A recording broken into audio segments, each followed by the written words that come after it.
Yeah, more chili.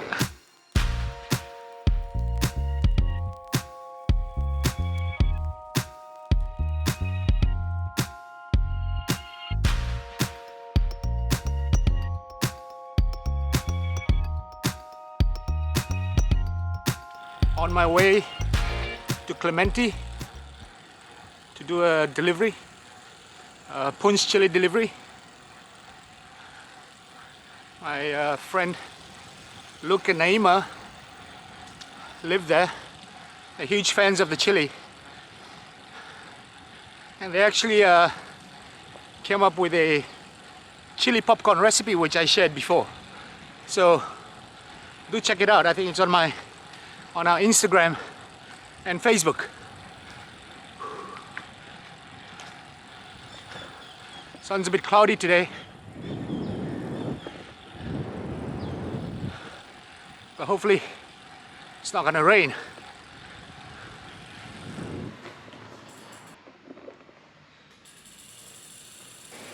Clementi.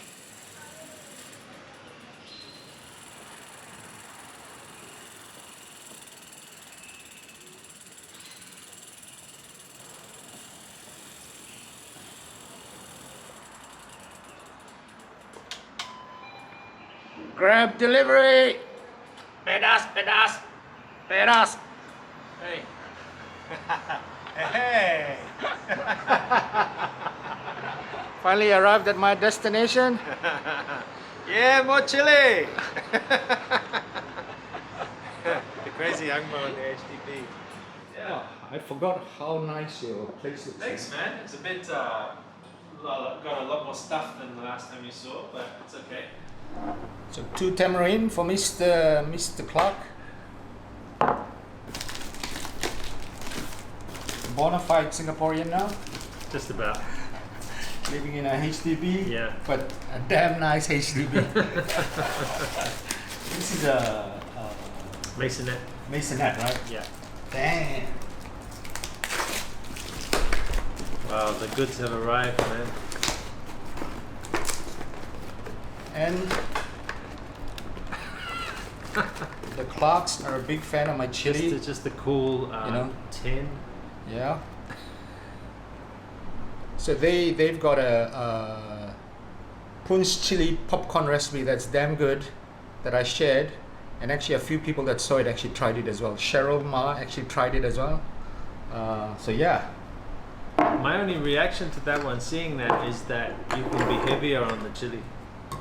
I think there was a little bit of caution. Heavier. In terms Even of heavier. in terms of the amount. It looked like it wasn't quite as dark. Yeah. Oh, the one that she put in. Oh, yeah. You need a bit of power. Yeah.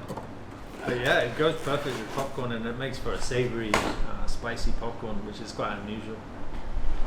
Okay, since I'm here and mansionettes like this in Singapore are very rare, we're gonna get a quick light tour from my friend Luke.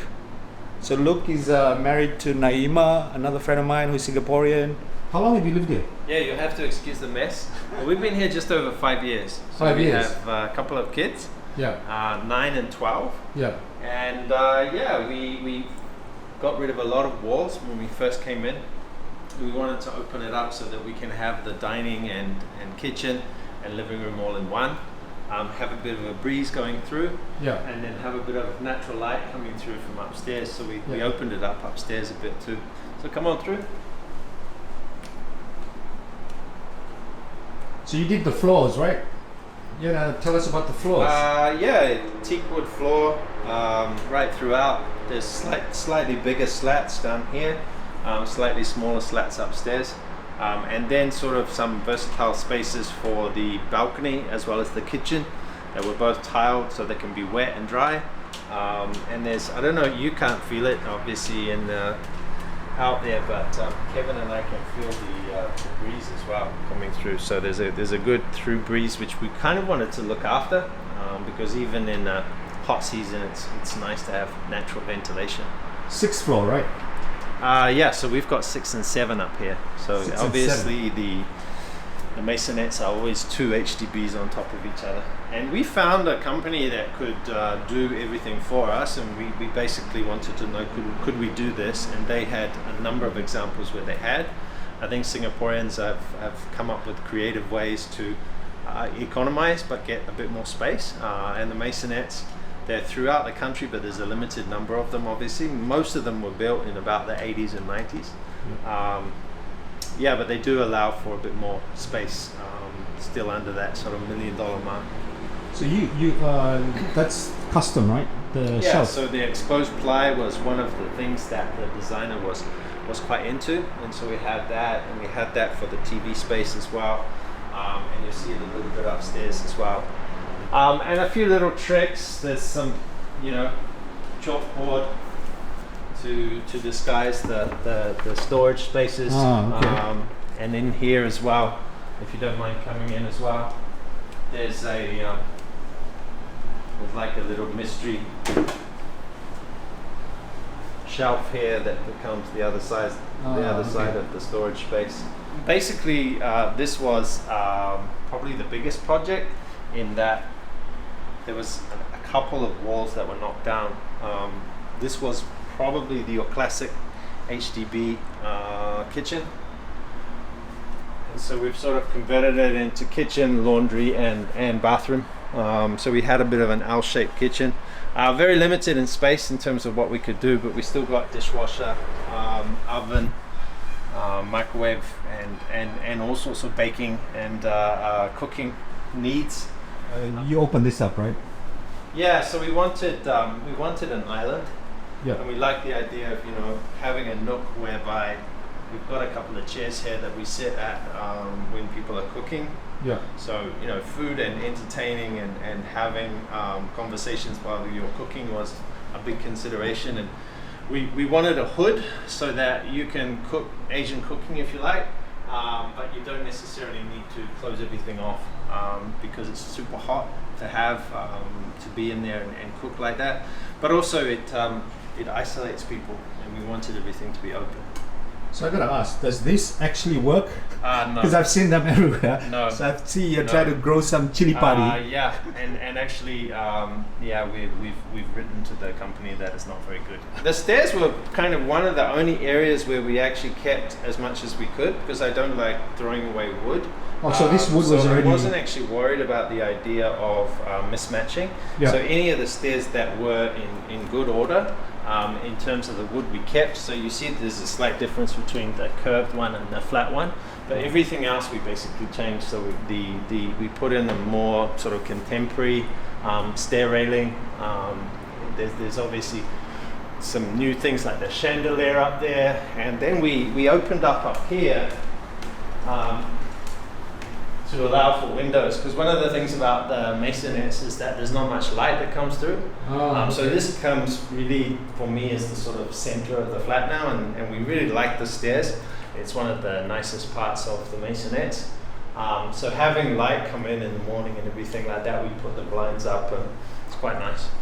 So how long did it take for you guys to decide to put the Don as the main picture? He came along a bit later. This has become our workspace for post-lockdown. Yeah. So it supports two of us. We're probably going to get another one of these desks as well, because the work from home bit's probably going to go on a bit, which is fine by us. And it's quite a nice, cozy workspace. What's the table called? Because I can't remember. I've seen it like people. It's from Ergo Edge. And they've got a setup in Singapore, and they will come and install it for you. It allows for you to obviously have different settings in terms of sitting and standing. It also remembers a couple of settings that you use regularly, and I think we're going to get a second one of these because they proved to be really good. Yeah. Our backs are in better shape. The first couple of weeks of the lockdown, I think a lot of people had sore backs and thought quite quickly about what they were going to do. So. Yeah. We've got the saddle chairs and things, and maybe the next question is going to be, do we have some sort of hidden bed as well, some sort of hydraulic fold down bed, which would be much more flexible space again. Yeah. And then of course, Oh this. We got married in Wellington, which is a very windy city. So actually, your company helped us to do the poster, and we had an epic wedding down in New Zealand. Yeah. So that's Luke. That's Yeah, Naima. yeah. We Gone with the we Wind. mocked it up. We borrowed from the original artwork. So this is 3 bedrooms. Yeah. So in there, One, it is a bit of a 1, 2, 3. Yeah. What's this? Oh, my son was the first leap year baby. Oh, your son was the first leap year baby. Born in Singapore, meaning that he was born, in 2008 at 0000. So on the stroke of midnight on the leap year. So he won a scholarship, and he was in the papers: Chinese paper, Indian paper, Malay paper. Wow. and the Straits Yeah, I forgot Times. about this. Yeah.